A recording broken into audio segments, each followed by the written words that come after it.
Welcome to the conversation with Alice Weidel, who is, I believe, currently the leading candidate to run Germany, I think, most popular in the polls.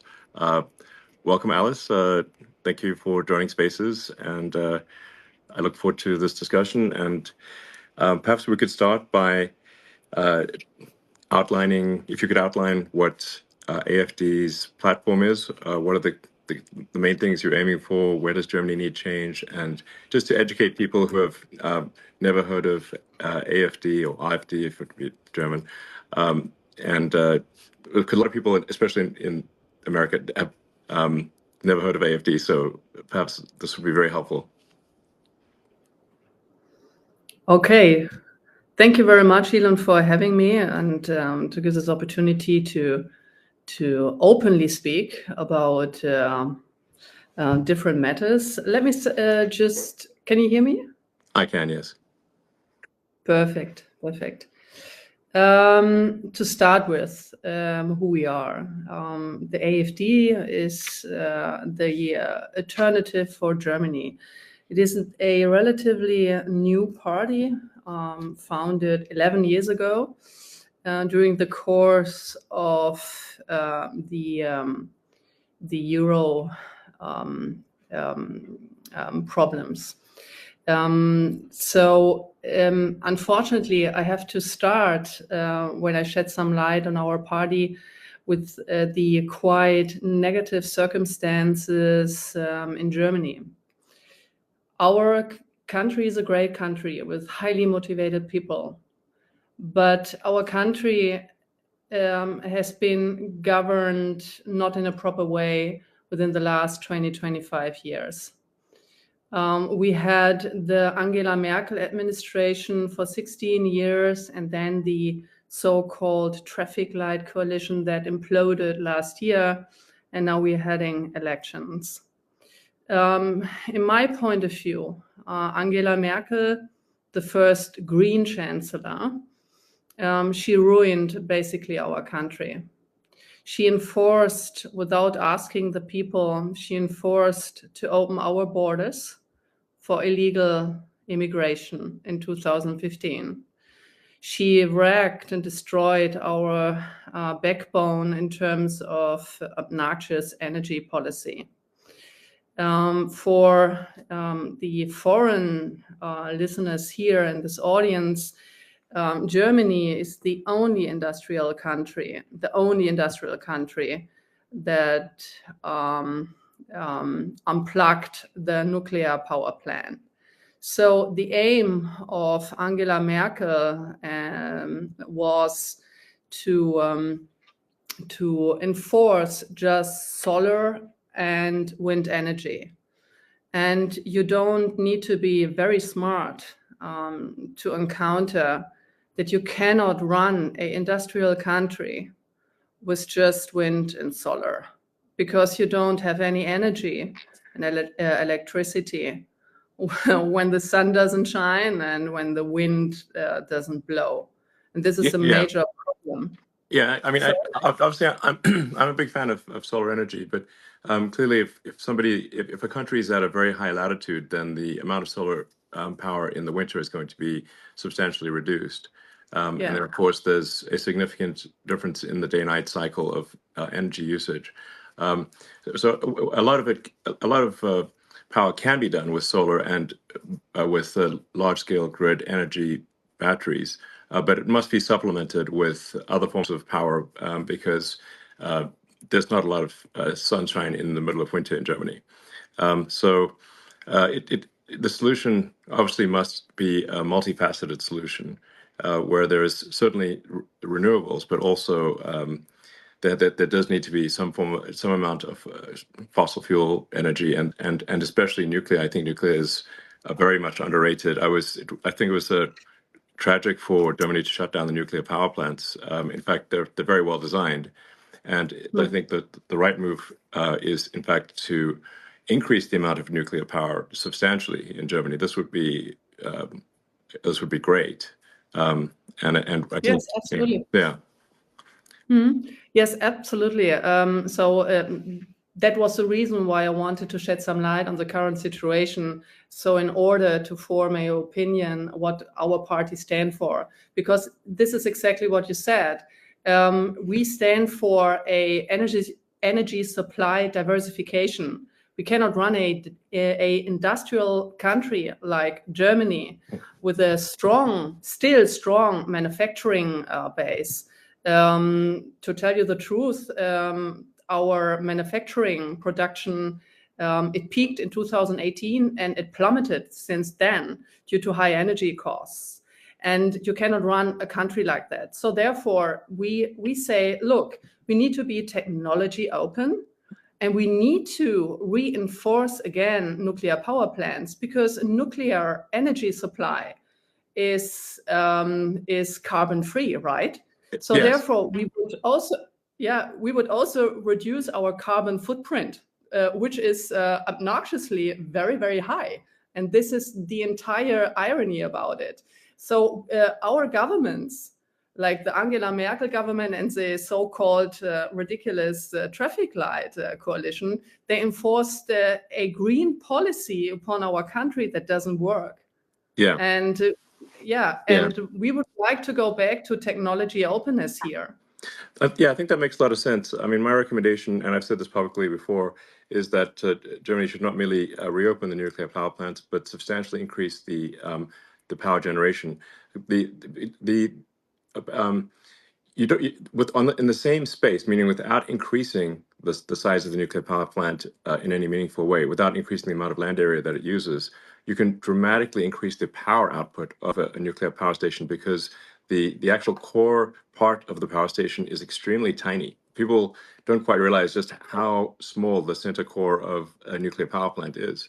It's like amazingly tiny, and so you can actually, in the same land area, no increased land area, dramatically increase the amount of nuclear power that any given nuclear power station is producing. You need a water source to run the steam turbines, but really far more power output is possible than people realize. And I think that the sensible solution is renewables, but with a lot of nuclear, and then to supplement where that there has to be some amount of hydrocarbon power generation to supplement where it just needs to be sensible. Yeah, absolutely. But do you know what? So just let me do just like one more example, because like wind turbines, wind energy, in comparison to nuclear power supply, is highly inefficient. Also, in terms of land use. So, for instance, I give one example just to shed some light on it. If you were to replace one nuclear power plant, let's say like Emsland nuclear power plant here in Germany, with an annual electricity production of 10 billion kilowatt per hour, with modern wind turbines, with a production of just 8 million kilowatt per hour per year, you would need 1,250 wind turbines just to replace this one power plant. And with a rotor diameter of 70 meters and the minimum distance from large wind farms, you end up around with like 100 square kilometers. For example, this corresponds to half of the major city of Stuttgart, right? Right. So this entire thing, and just to stress the fact again, you don't need to be very smart just to do your calculations. Yes. But our energy policy. I mean, that's the crazy thing. The crazy thing is like a bunch of these energy questions. You do not need to be like a world-leading physicist. It's very basic math, like high school, less than high school level math. I'd say middle school math even. It's very straightforward, not complicated. Yes, absolutely. And then during the crisis, like during the war. Huh? Sorry? No, please go ahead. Yeah. So during the war of Ukraine, so our gas supply was just destroyed, and that actually shed some light on our severe dependence on Russian gas. And do you know what the government decided in this crisis when the energy prices skyrocketed after we were cut off of cheap energy supply from Russia? They switched off the last nuclear power plant to even more create a shortage of energy. Yeah. So either you must be very stupid or you just hate your own country. Well, Isn't it? I think it's mostly the very stupid category. At least I'd like to think so. Very stupid. I mean, there's an old saying that like one should never ascribe to malice that which can easily be explained by incompetence.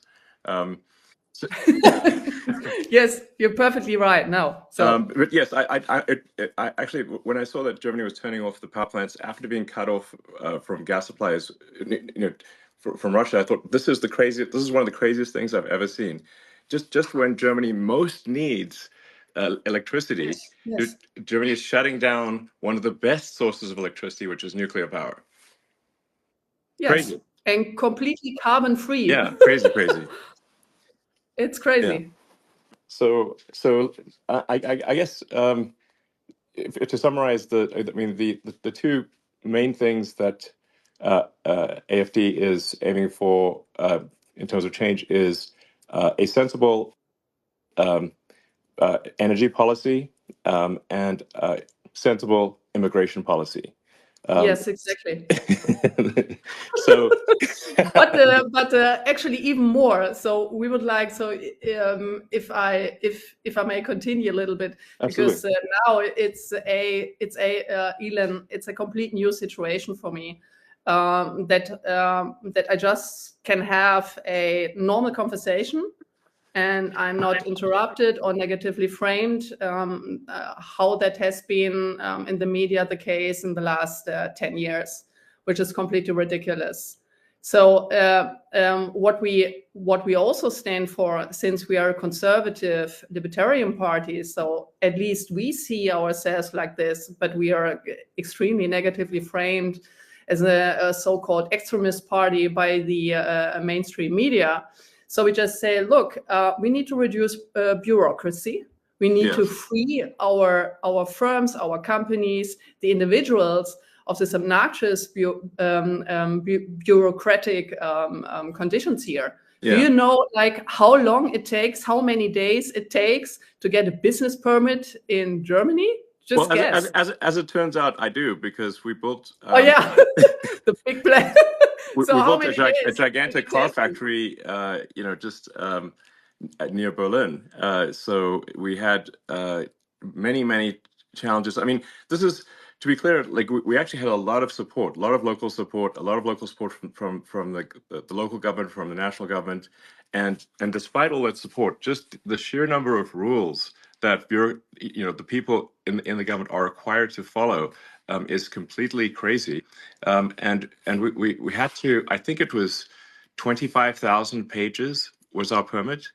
And it had to be all printed on paper. 25,000. Yes, I think maybe more than that in the end. 25,000, and then there had to be many copies made. So it literally was a truck of paper. Because and we're like, surely we can make this electronic. Isn't that better for everyone? No, not possible. You need to have that on paper in Germany. And they say, no, it has to be paper. I'm like, this is crazy. This is only a few years ago. It's not the distant past. I mean, it's like we're well into we're a quarter of the way through the 21st century. It's like, guys, let's just 25,000 actual printed pages, and then I believe every page needed to be stamped with a physical stamp. I mean, honestly, it's going to really tire somebody out to do so much stamping. Yeah. They're going to get some sort of repetitive stress injury. Yeah, they're going to get a repetitive stress injury from having to stamp so many people.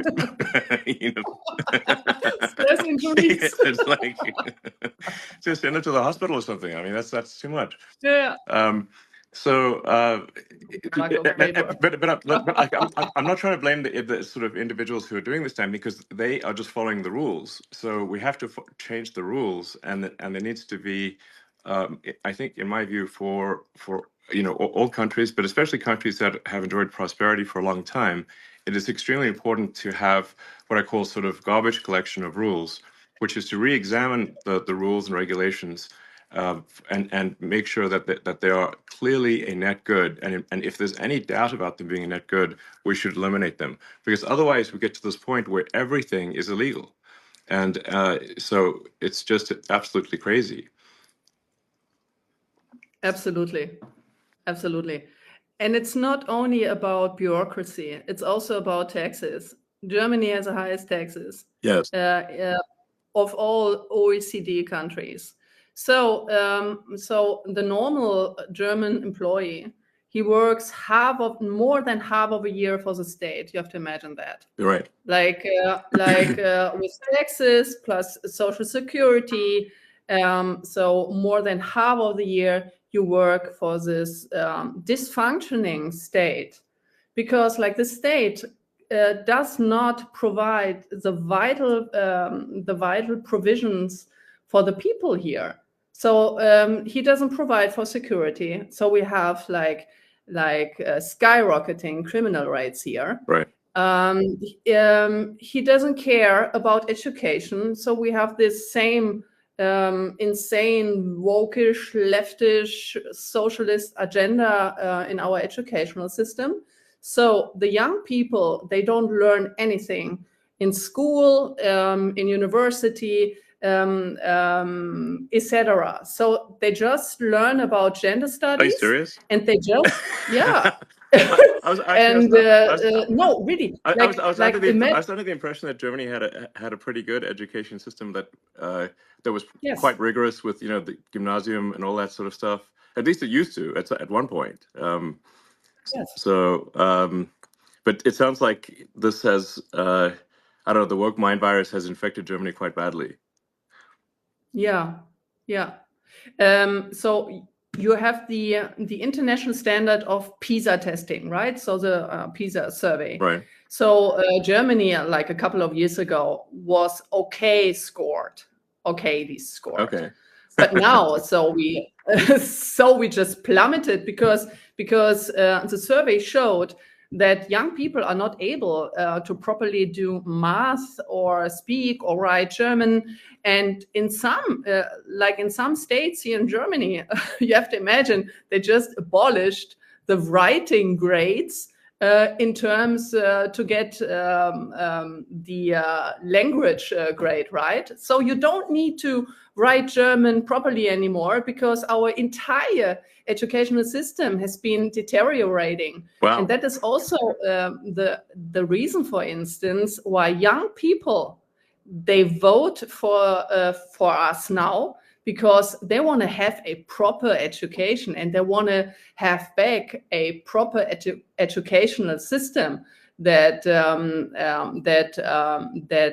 provides the young people with capabilities. And that is also the reason why so my personal opinion is that we have to go back to a merit-based system, right? So we need to go back to a merit-based incentive system and to go away from all this socialist gender things being in our educational system. Right. The families and the parents, they have the responsibility of their children. And the schools and the university, they have the responsibility to give good education and not all this woke socialist nonsensical gender stuff. Sure. No, absolutely. I mean, the whole point of going to school is to learn useful skills that help you in life, help you be productive and understand the world. Yes. Otherwise, it's not a school. It's just a propaganda institution. True. Yeah. So, okay. Well, I mean, that makes a lot of sense. So, let's see. Yeah. So maybe I can just go on, because I was just giving an example of the educational system, where the state fails because our state, the government, collected in the last year a record high of income tax. So they collected like around above 1 trillion, right, of euros. So it is a record high tax. Wow. But the state, they cannot handle taxpayers' money. So what do? So they just throw the money out of the window for immigration in our social system, for instance. So since 2015, just to give you some numbers and also the audience to have an idea what's going on here in Germany. So we had an influx of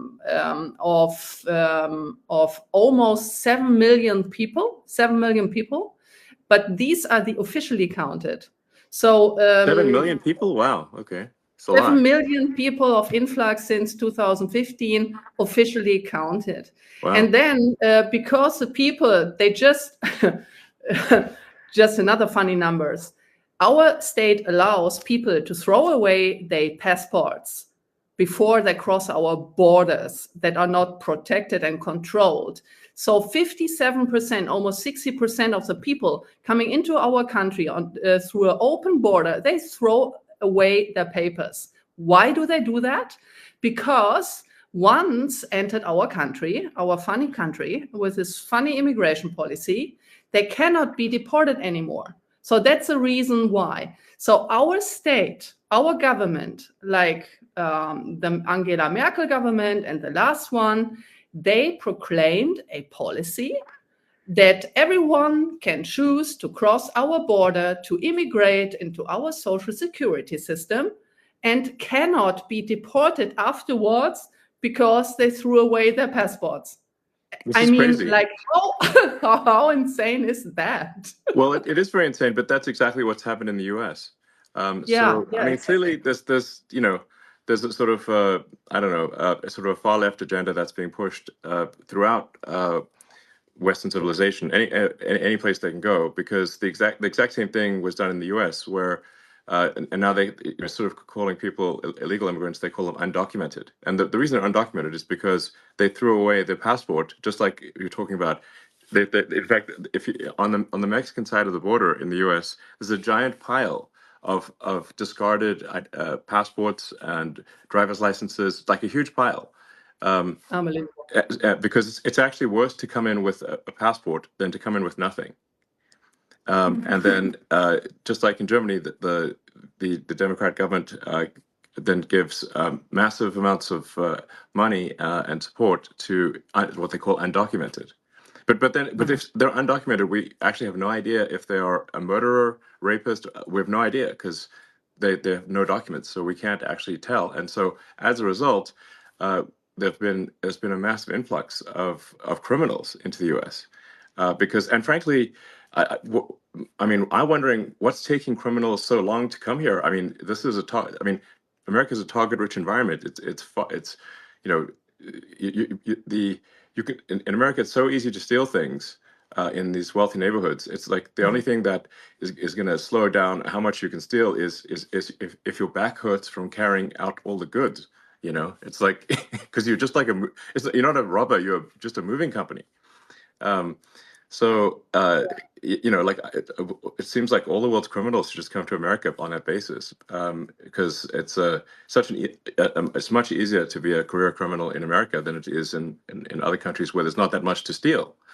Yeah. So we've seen a massive increase in crime in the U.S. Yeah, yeah. May I ask a question Of on course, that? yeah. So I read that, for instance, in California, by the way, I'm very sorry what's happening there. It's terrible. It's really terrible to see. It's terrible. But in the case of California, that they just lifted the prosecution of theft because you have so many cases of theft. Is it true?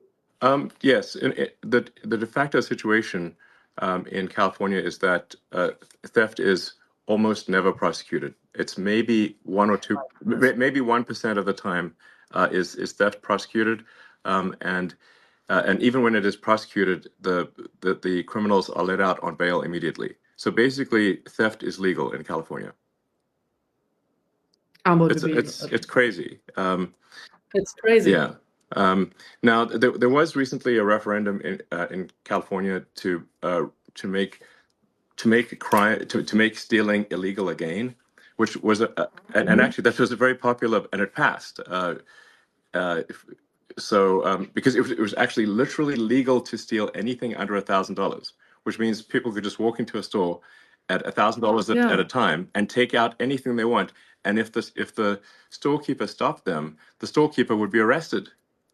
So this is literally like the Joker and Batman. It's like the criminals, are in charge, and the honest citizens are arrested. It's just completely insane. Now, like I said, the people in California did vote overwhelmingly to make theft illegal again. But astonishingly, the governor of California, Governor Newsom, he was against the making theft illegal, which doesn't make any sense. And he just didn't implement it? Yeah, well, no, but what they're going to do is, even though it is technically illegal again, the sort of far left will refuse to enforce it. So because you really need two things for something to work, for laws to work. You need both the law and you need enforcement of the law. And if you don't have, so I mean, this is something that George Soros really figured out. I mean, he's sort of a brilliant guy, but honestly very anti-human in my opinion. Is that you don't actually need to change the law; you just need to stop enforcement of the law, and that does the trick. So I think there is somewhat of a reawakening in the U.S. and I think even in California, people are tired of this and they want change. And I think that's really, if you say like, why people are wondering, like, why did Donald Trump win? And it wasn't just a small victory. In the U.S. elections this year, President Trump won the Electoral College. He also won the popular vote, majority of the people, and the House is Republican and the Senate is Republican. What this says is the American people are demanding change. They're being very clear, and my recommendation for the people in Germany is to do the same. If you are unhappy with the situation, you must vote for change, and that is why I'm really strongly recommending that people vote for AfD.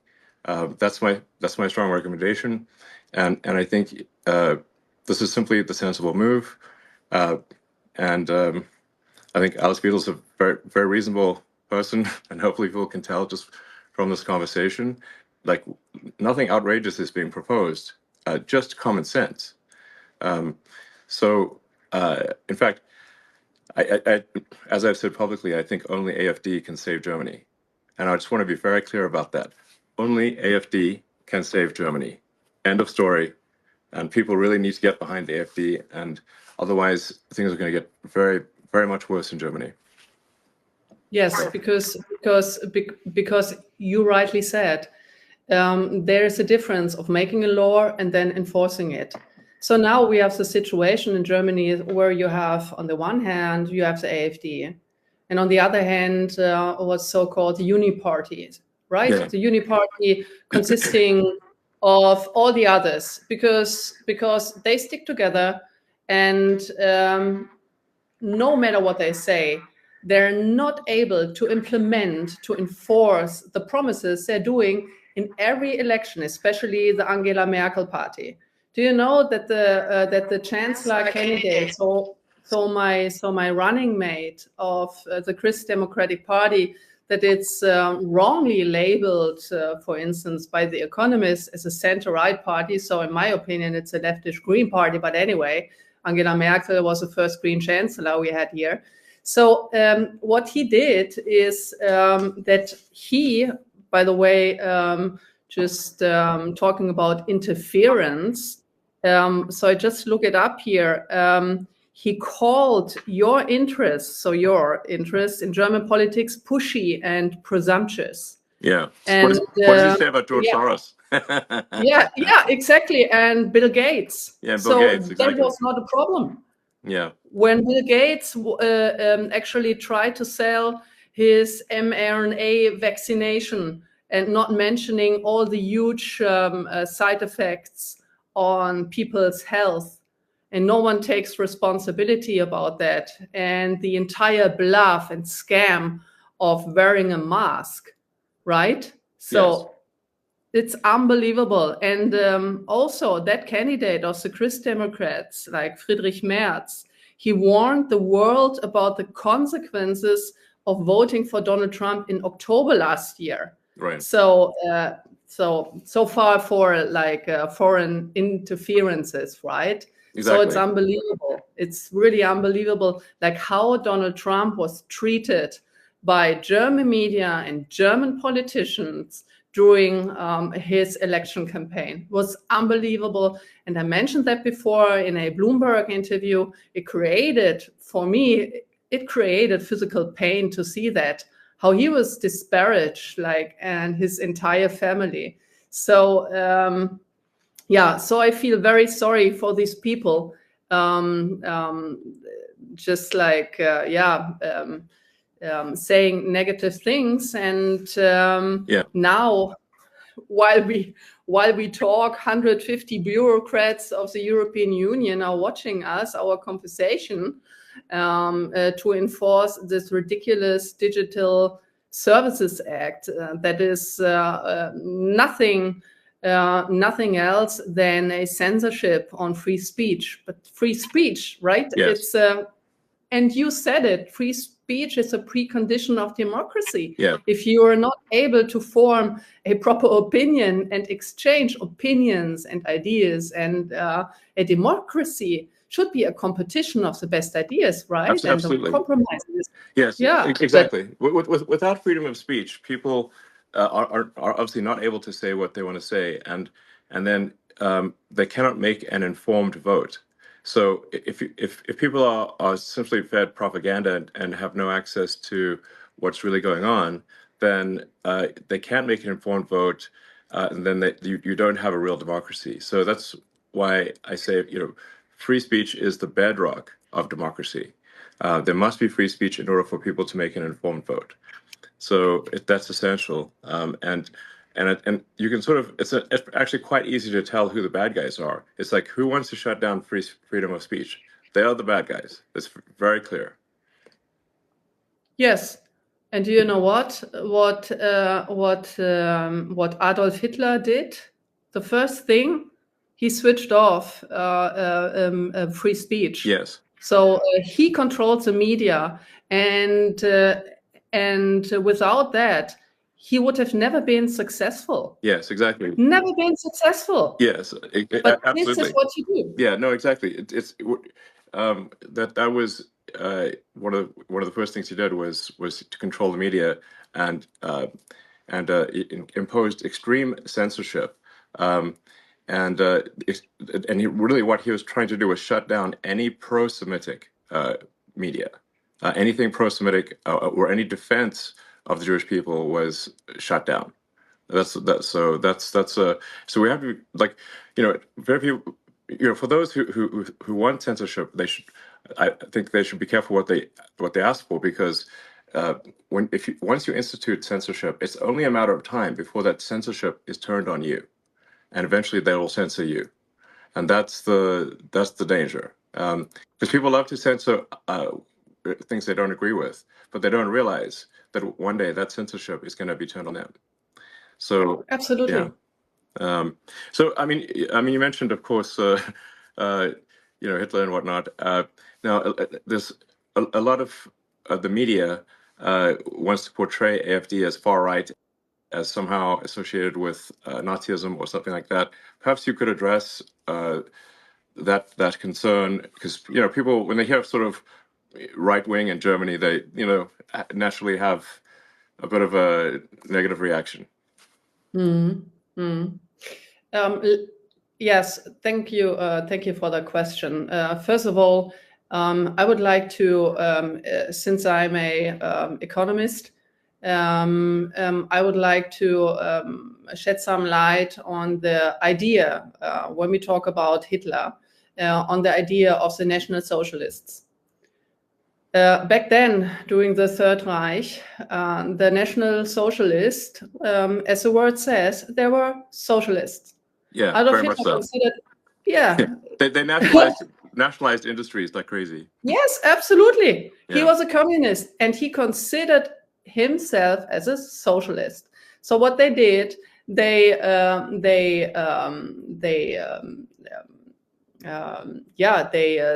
state funded then the private companies, and then they asked for taxes, huge taxes, and then also wait a second, I need to ask the word now, verstaatlichen. Yeah, nationalize the entire industry. Yeah, you said that before, and the biggest success after that terrible era in our history was to label Adolf Hitler as right and conservative. He was exactly the opposite. He wasn't a conservative. He wasn't a libertarian. He was a communist, socialist guy. Yeah. So full stop, no more comment on that. And we are exactly the opposite. We are a libertarian, conservative party. And see, look at this during during the discussion of this terrible Hamas attack on Israel. So only the leftish Palestinians, they criticize the policies here. So you have a deeply vested anti-Semitism within the leftish movement. And it was always that case. Why? And Adolf Hitler, he also played with that. He played with the envy of people. Jewish people have been highly educated, very cultivated, and they were successful. There were wealthy people back in Germany then. And then he enforced the envy of the population against these people. And it was a socialist measure taken against them. Look at Stalin. Look at the Soviet Union under Stalin, the very same thing. So he was nothing else than an anti-Semitic socialist. Yeah. And we are exactly the opposite. We are a libertarian conservative party. We are wrongly framed the entire time. And we would like to free the people of the state. I want to have independently thinking people, self-confident people. I would like to have a state that is minimized to his functions, and letting the people having their freedom of speech, freedom of wealth also, like generating wealth. With these obnoxiously high taxes, the state erodes the backbone of wealth, right? So the people are not able to accumulate wealth that make them independent from the state. Right. So I would like to have independently thinking, well-educated people who have the freedom to form their own opinion. I want to have strong leaders in Germany. I don't want to have stupid, weak leaders as we had in the last couple of years, because these people cannot think straightly. And they're a big danger. Look at the war in Ukraine now. Yeah. They're a big danger to our national security and to actually to the entire European security.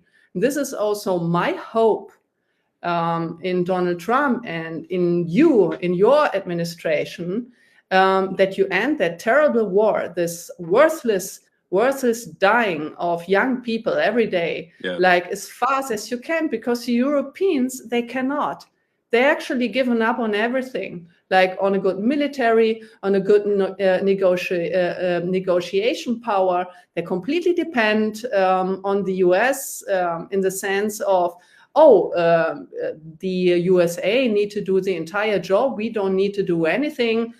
We just escalate the entire conflict against Russia. It's very dangerous. what's going on here, and only you can basically stop it. Yeah, I mean, I think President Trump is going to solve that conflict, I think, very quickly. As you point out, it's now been in somewhat of a stalemate for a few years, and all that's happened over the past few years is hundreds of thousands of people dying, but for no gains. Yeah. And the longer this conflict goes on, the more Ukraine weakens relative to Russia. I mean, Ukraine is a much smaller country. It simply cannot afford the losses relative to Russia. Russia has, it's just, it's this is, the longer this drags on, the worse it is for Ukraine. And then you've got all these poor, men dying and for nothing. Why? I hope this terrible conflict can be resolved quickly, and I think it will be under President Trump. Yeah, it will be great, actually, because this is our now really like the people here, like many people are anxious, and they're anxious for a very good reason, I think, because this conflict has a potential to escalate big time towards a nuclear exchange. And here, the European governments, they have no measure, they have no strategy, they have no red line, no storyline of their foreign and security policy towards Russia, towards Ukraine. Yeah. They have no strategy to end that, and they don't have the military power, right? So they underspend the budget to NATO, right? For decades, yeah. like for a very long time. Like the average, for instance, of Germany, because the share of GDP is supposed to be 2%. So Germany, on average, I think, was just like slightly above 1%. So Germany didn't contribute. But Germany is also not prudent of the defendants of our own country. So this is the second thing. So we are completely dependent on the US. But I think, and I've listened to this very interesting speech of J.D. Vance. He said he doesn't want to have client states, right? Yeah. So he wants to have independent states who that also form their own independent opinion on things, right? Yes. So you, for instance, in your companies, you don't want to be surrounded by yes people and by mediocre people, right? So me neither. Right. So no, I try absolutely. to acquire.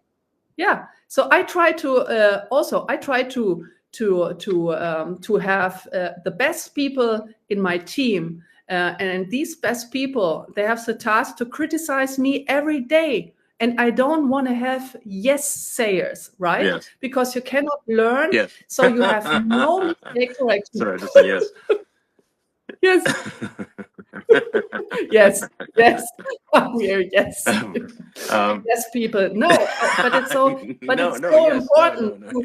Yeah. Yes. But yeah, no, absolutely. I mean, for say my companies like SpaceX and Tesla, if we are constantly looking for critical feedback, because if we make a mistake, then the rockets blow up and the cars don't work. Yeah. So physics is very unforgiving. There's I say, like, really, physics is the law, and everything else is a recommendation, because I've seen people break every kind of law, but I haven't seen them break physics. And so if you don't get the design of the rocket and the operation of the rocket exactly right, and if even one thing is wrong, the rocket explodes. So, that's why I'm a strong believer in seeking critical feedback. And in fact, I think critical feedback should be viewed as a gift. Yes. Yeah, yes.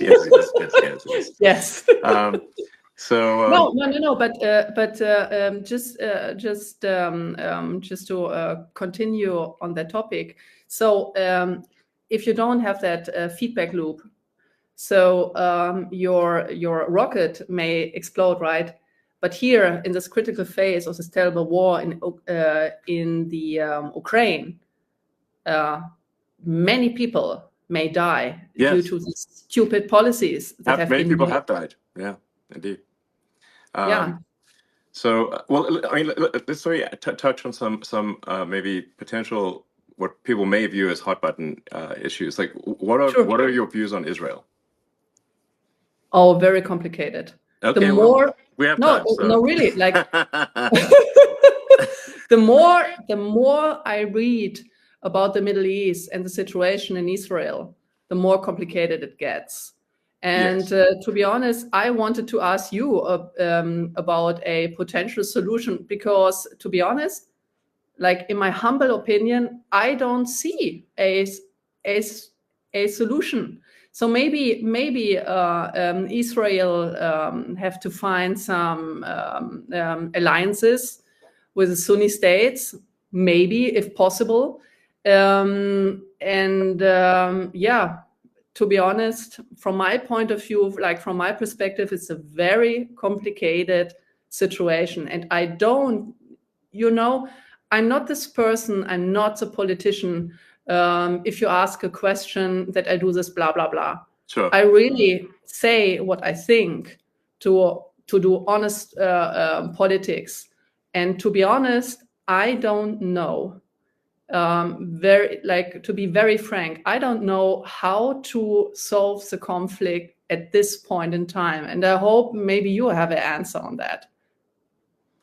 Sorry for being dissatisfactory, but it's so complicated, and I want to give prudent answer. And in case of Israel, I don't know how to resolve this conflict, to be honest. Well, I guess maybe another way to say it is: do you unequivocally support the existence of the state of Israel? Yes, of course. Okay, that's what people want to know. Yeah. I'm asking questions that maybe seem very obvious, but no. Oh, yeah. Oh, yes. Now I see where this question. No, absolutely. Yeah. So we need to protect the existence of Israel, and we need to protect not only the existence of the state of Israel. I also think that Benjamin Netanyahu have made many mistakes in the past, to be honest. But we also need to take our responsibility as a German nation state to protect Jewish life, Jewish people in our country who are exposed right now to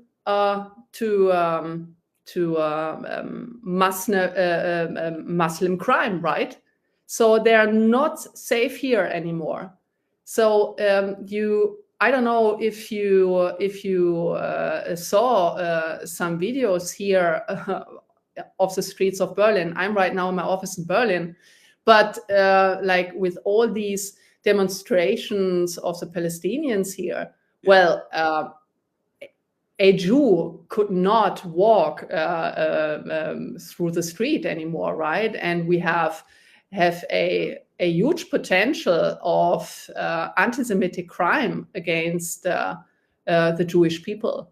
And to be very frank here, the AfD is the only protector, and I'm saying that like very frankly, the Alternative für Deutschland, the AfD, can only be the only protector of the Jewish people within here in Germany, because the Uni Party, all other parties, they did exactly the opposite. They let like millions of people in.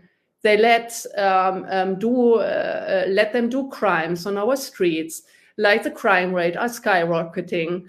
And so the Jewish people, they leave our country. When I talk to my Jewish friends who live in Germany and in Switzerland and in France and in Austria, they were very afraid after the Hamas attack on the 7th of October, because they were afraid that they would likely to be attacked by Palestinians, by Hamas supporters, or by the Antifa, or by the leftist terrorists. I don't know. But they were very afraid, very sensitive from going on the streets. And we step up for these people, even though the opposite in the mainstream media, the opposite is claimed. Yes, but no, absolutely. This is not true. It's just a lie. about our party.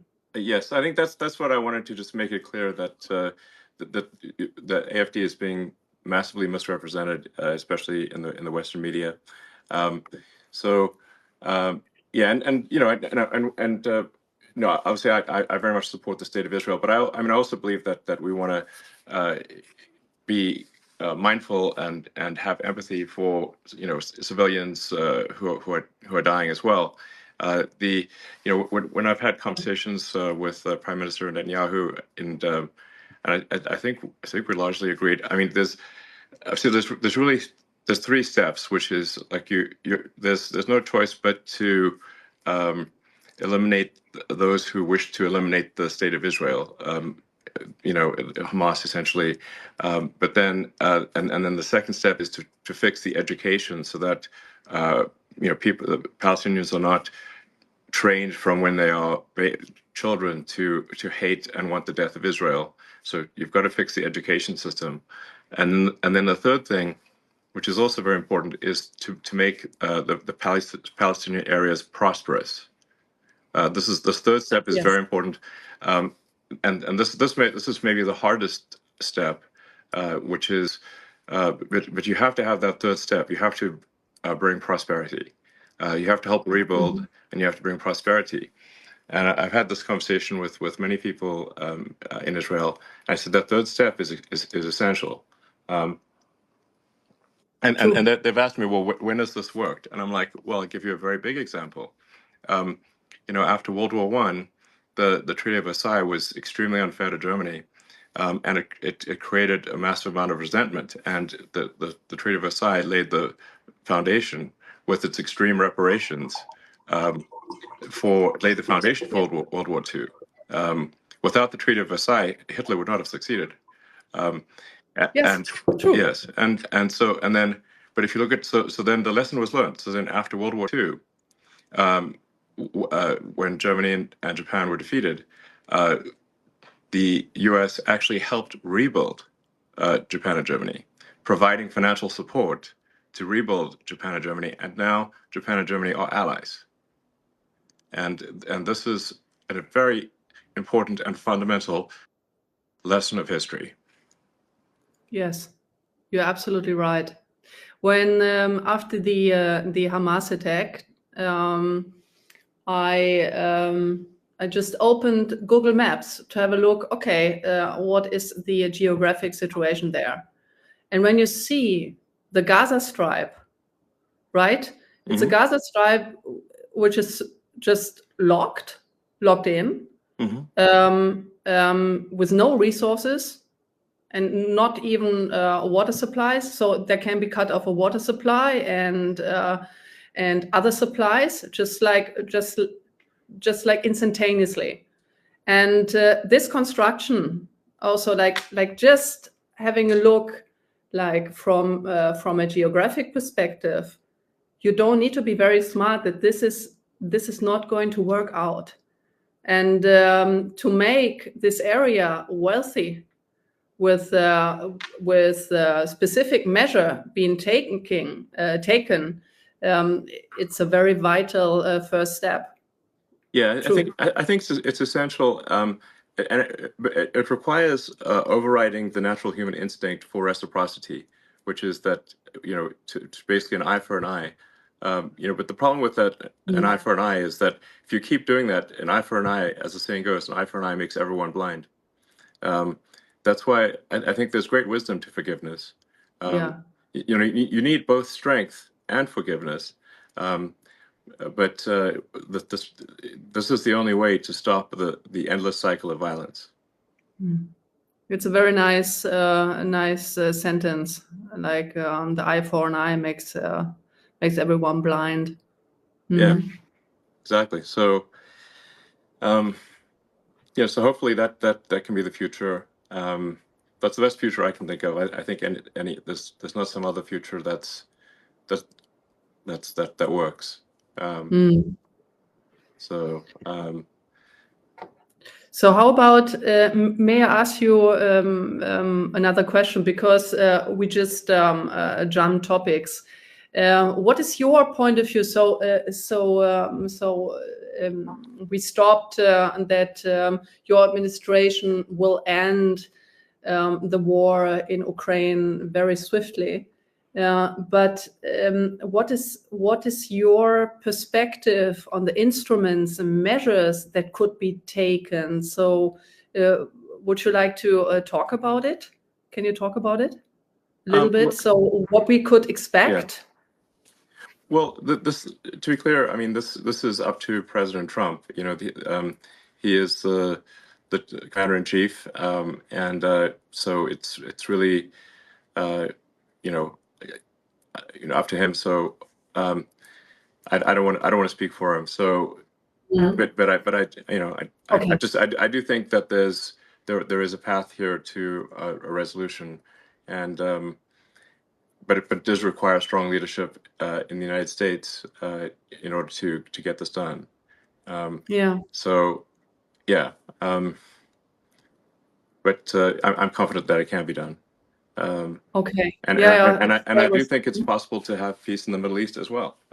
These are possible. So, and I think that would be a great future for the world. So, yeah. No, great. So it's absolutely fair. So very, very fine with me. Yes. Well, let's see. Are there any other topics we should discuss, or if you have any questions for me, or anything you think people might want to know about? Absolutely. Sure. Because I want to ask, and many people are interested in that. So why do you believe that flying to Mars and populating Mars is your top priority topic, the SpaceX? And when do you think, when will you be ready to have a human expedition to Mars? If you allow, if I may ask this question, because everyone is interested. So these are great projects, right? Yeah. Well, I mean, I think at a very high level, I think sort of like what set of actions are going to lead to the long-term prosperity of civilization. You know, the sort of a growth in the scale and scope of consciousness. You know, to the best of our knowledge, we are the only place with life, or certainly the only place with life that is intelligent in some form. You know, a lot of people think, oh, there must be aliens, but I've not seen any evidence of aliens. If the archaeological records are correct, you know, Earth is 4.5 billion years old, but civilization, as measured from the first writing, is only about 5,000 years old, which is about 1/1,000,000th of Earth's existence. So all of human civilization is a tiny flash in the pan so far. And so we have to say, well, what steps can we take to ensure the long-term survival of life as we know it, of consciousness? And if we are a multi-planet species, the probable lifespan of consciousness is dramatically greater than if we are a single planet species. This is not to say that I think that Earth is about to die or anything like that, but there is some risk. You know, if there is a global thermonuclear war, or some extreme natural event like a giant, you know, meteor that hits the Earth that causes a mass extinction event. I mean, if we look at the fossil record, there are at least 5 extreme mass extinction events that would have just basically extinction events that would have destroyed all of humanity completely. There's 5 of them at least, and so I think if we should take this opportunity today, because for the first time in the 4.5 billion year history of Earth, it is possible to extend life and to extend consciousness beyond Earth. And that window of opportunity may be open for a short time, or it may be open for a long time. But just in case it is open for a short time, we must take advantage of this window and as quickly as possible become a multi-planet species and ensure the long-term survival of civilization. So what is your time frame for a expedition, like for the first human expedition? Well, yeah. So to be clear, what matters is not so much the sort of flags and footprints, but the establishment of a self-sustaining city on Mars, where the critical threshold is where the city can grow independent of Earth. Meaning, if the resupply ships from Earth stop coming for any reason, that the Mars colony does not die out. That's if we are able to reach that point, then we have passed one of the very important and fundamental Fermi great filters. There's this idea of like, well, why don't we see evidence of intelligent life? Well, there's this idea that there are these various great filters that these civilizations never pass, and one of those great filters is never going beyond your home planet. So if we can pass the Fermi great filter of being a single planet species, and to be clear, if we are a single planet species, it is just a matter of time before we are annihilated. One can argue about how long it will take, but eventually there will be something that happens that annihilates civilization. It might be very far in the future, but we simply know from the fossil record, as I mentioned, that there have been at least 5 massive natural extinction events. And I think there's added risk for humans that we could destroy ourselves, because the dinosaurs did not have thermonuclear weapons. So they also didn't have spaceships. So we've got the risk of thermonuclear war that could destroy everyone, but we also have spaceships that can make life multiplanetary. And but to answer your question more directly, I think we can send uncrewed starships to Mars in approximately 2 years. So Earth and Mars Earth and Mars align for planetary transfer roughly every 6 months. Every 2 years, every 26 months. 2 years. 2 years. Yes. So the Earth obviously takes a year to go around the sun. Mars takes approximately 2 years. And obviously one cannot go to Mars when it is on the other side of the sun from Earth. Yeah. So we have to wait for when Mars is in roughly the same quadrant of the solar system as Earth. And that occurs for about 6 months every 2 years. And the optimal transfer window is typically just a few months. So for a few months every 2 years, or every 26 months, you can transfer to Mars. So there's currently a Mars transfer window, which means that the next one is in 2 years from now, and then there'll be another one 2 years after that. So for the one in 2 years, I think we can send uncrewed starships to land on Mars to test that the landing systems are working properly. We want to make sure that we don't add more craters to Mars. Yeah, that would be good. The crater count increment must be 0, and once we prove that it is safe to land, then if all the ships we send in about 2 years land safely, and we think we understand the issues, then in principle that in about 4 years you could send the first people, and then wow. The number of ships can expand exponentially from that point. I mean, as a rough order of magnitude, my guess is that we need to transport about a million tons of cargo to Mars to make it self-sustaining. When things are very uncertain, I think if you can even guess to within 1 order of magnitude, you're doing quite well. So I suspect probably 100,000 tons is maybe not enough, and hopefully we don't need 10 million tons. So therefore, my guess is hopefully 1 million tons is enough to make Mars self-sustaining. So maybe it's a million tons of cargo to the surface of Mars and about 1 million people or more. So that's really what matters. The critical threshold from the standpoint of a fundamental branching of the future of civilization is that that point of reaching on Mars where Mars can grow by itself, even if resupply ships from Earth stop coming. At that point, the future of civilization branches, and to a good branch. And the probable lifespan of civilization is dramatically greater. And Yes. my guess is that there will be cases where the future Martians actually come and help and rescue Earth, and when there is an emergency. Just as America has helped to rescue the rest of the world in World War I and II and the Cold War. Where would the world be if not for America helping out in those three circumstances? So, I think that there's a good chance Mars helps save Earth at some point in the future, maybe many times. And then once we have a civilization on Mars, we can expand to the rest of the solar system, to the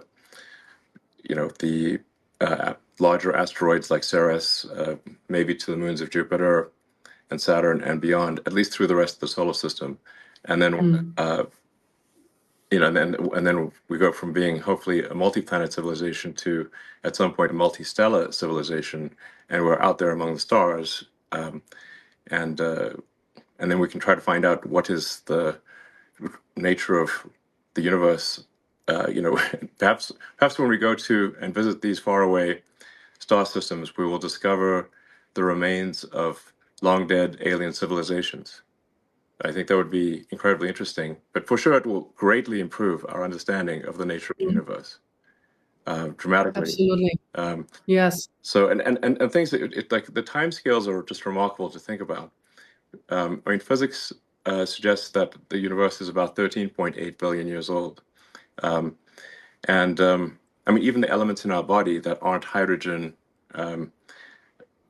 like any heavier elements had to be formed in the center of a star, and so a large part of our body was actually formed in the center of a star, and that star exploded, and then the elements recondensed, ultimately billions of years later to form Earth and humans.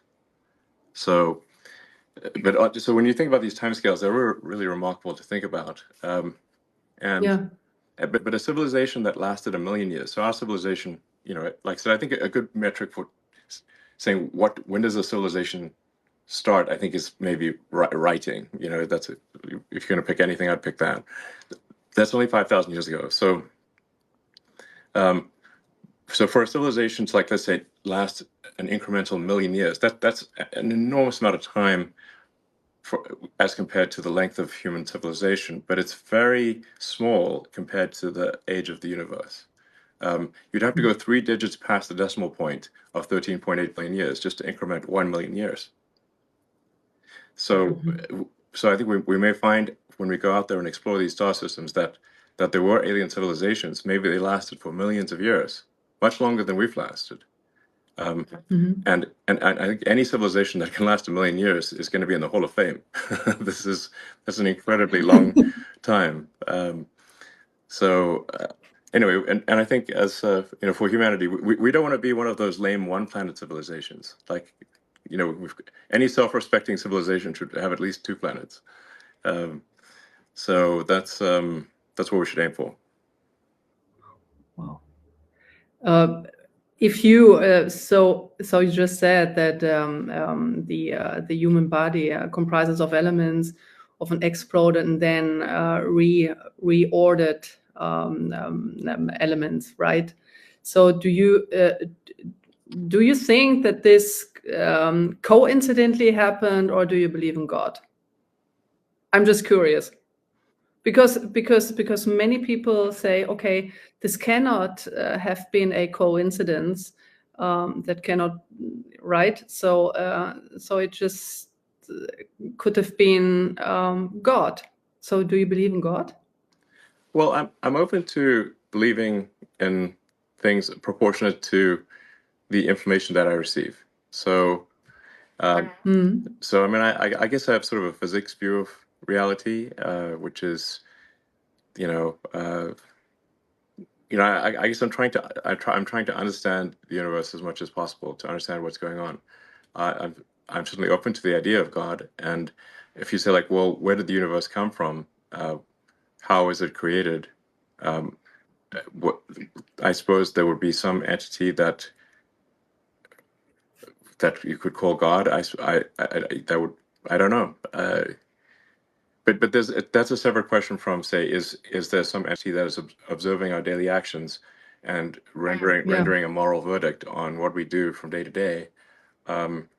That doesn't appear to be the case, because, you know, at least there's some very evil things that happen in the world, and if there's someone observing us on a moral basis continually, then it does seem odd that some very evil things are allowed to occur.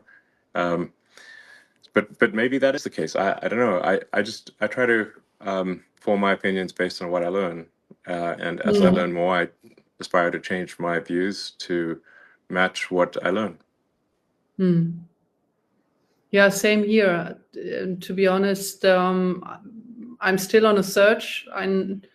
I don't know what to believe. So it's called maybe a agnostic. And but it's very interesting to see how the world and also the universe evolved. It was incredibly interesting to listen to your visions. It's quite a vision for every one of us. Yeah, I would say that what I have is a philosophy of curiosity.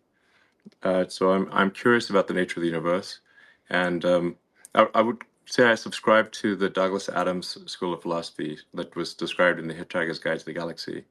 In that book, the Earth was sort of a giant computer that was trying to answer the question, what is the meaning of life? And then it comes back with 42, and they're like, what does 42 mean? And it's actually the answer is the easy part, and the question is the hard part.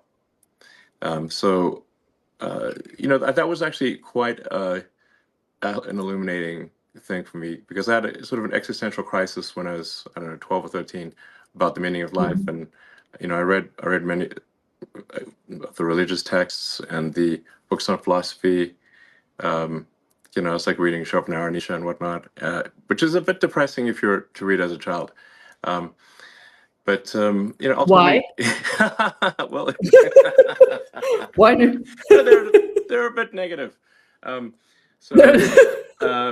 times, it's actually, it makes more sense reading it as an adult. But then I read the Hitchhiker's Guide to the Galaxy, which is really a book in philosophy in the form of humor, and I think it kind of really that I thought was very insightful.